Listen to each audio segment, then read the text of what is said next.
আমি এই জায়গায় 6 বছর ধরে ব্যস্ত আছি। এটা নাজিরপুর শহীদ মিনার বটগাছের নিচে শহীদ মিনারে।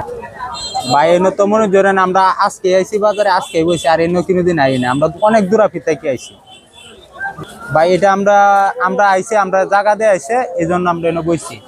জায়গা দিয়ে আইছে তো মলদারে বাধা দেয় এমনি জিনিসপত্র পরিষ্কার করে নিব সবাই, কিছু থয় যে মাঝে মাঝে থয় তুই আবার নিয়ে গা নিব গা। এই যে সাইকেল থইছে, কেউ আইছে জায়গা নাই, কোনো জায়গায় তৈতে পারতেছে না, আইনা থয়ে দেয়, না হলেও মানে না। নিচে বই, এই যে আমরা নিচে বই, আমরা উপরে কোনো কিছু নাই আমার, অন্যরা আছে, আমি উপরে রাখি না কিছু, নিচে বসে আমরা করি।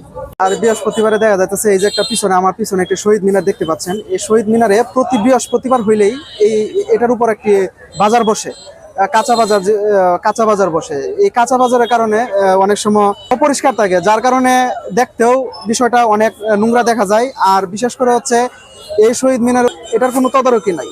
যদি তদারকি থাকতো তাহলে এই শহীদ মিনার অনেক পরিচ্ছন্ন থাকতো, কিন্তু এই পরিচ্ছন্নতার অভাবে দেখা যায় যে শহীদ মিনারে অনেক নোংরা হয়ে থাকে, এবং কি প্রতি বৃহস্পতিবার হইলেই এই শহীদ মিনারের উপর জুতা নিয়ে উঠে।